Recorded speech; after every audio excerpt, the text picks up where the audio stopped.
श्रीराम जय जय राम. संतांनीच भगवंताला सगुणात आणले. सर्वात अर्पण भक्ती श्रेष्ठ आहे. पूजा करताना मी तुझा दास आहे असं म्हणावं, म्हणजे प्रेम येतं. यात लाज वाटायचं काहीच कारण नाही. आधी भगवंताचे दास व्हावे आणि मग पूजा करावी.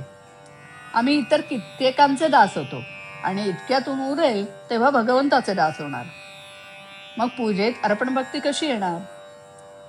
आपल्याला जे जे आवडते ते ते मनाने भगवंताला अर्पण करावे. इथे सर्व काही मनानेच करायचे असते. शरीराने काबाड कष्ट केले म्हणजे प्रेम येतेच असे नाही. चित्त विषयाकडे ठेवून सेवा करणे म्हणजे अंगचोरपणा आला.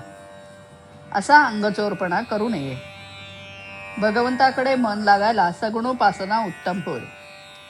सर्व लोक या ना त्या रूपाने सगुणाचीच उपासना करणारे असतात. ठरलेली वेळ आणि ठरलेले साधन असावे म्हणजे त्यामध्ये प्रेम येते. आपण ज्याची उपासना करतो तो तरी सगुणामध्येच असतो ना, म्हणून त्याला सुद्धा मग ती सवय लागते. आपण ज्या मूर्तीची उपासना करतो त्या मूर्तीमध्ये तेज वाढत असते. ज्या मूर्तीची उपासना एखाद्या साधूने केलेली असेल त्या मूर्तीमध्ये फार तेज असते आणि ते पुष्कळ काळ टिकते. शिवाय ते इतरांनाही उपयोगी पडते. जगाचे खरे स्वरूप कळण्यासाठी सगुण उपासनाच कारणीभूत आहे. उपासनेचे खरे स्वरूप म्हणजे आपले दोष आपल्याला दिसणे हे होय. सर्व भोग भोगून काळजी नसणे हे उपासनेचे खरे बीज आहे. उपासनेचे तेज कसे झळकले पाहिजे? हे तेज फार विलक्षण असते. पैशाचे किंवा विद्वत्तेचे तेज तितके नसते. ज्याच्या मागे उपासनेचा जोर आहे तोच जगात खरे काम करतो.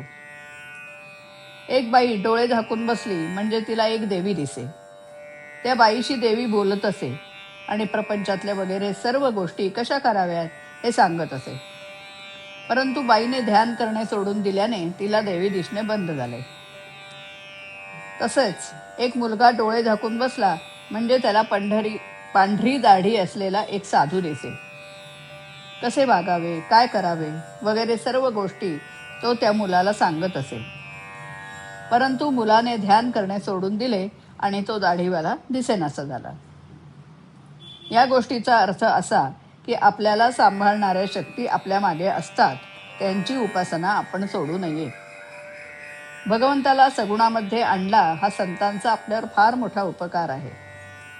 संतांनी आपल्याला सांगितले की ही दृश्य मूर्ती तुझी आहे.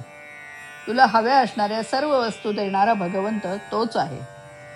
ही जाणीव आणि कल्पना आपल्या ठिकाणी वाढत गेली तर त्यामुळे भगवंत दाता आहे ही जाणीव उत्पन्न होईल. भगवंत दाता आहे, तो माझ्या मागे आहे, तो माझ्या सुखाचा आधार आहे, तो माझे कल्याण करणारा आहे ही जाणीव झाली की जे मिळाले ते भगवंताच्या इच्छेनेच मिळाले ही भावना होऊन आहे त्या परिस्थितीमध्ये समाधान टिकेल.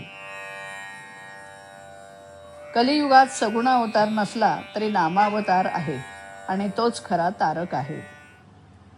श्रीराम.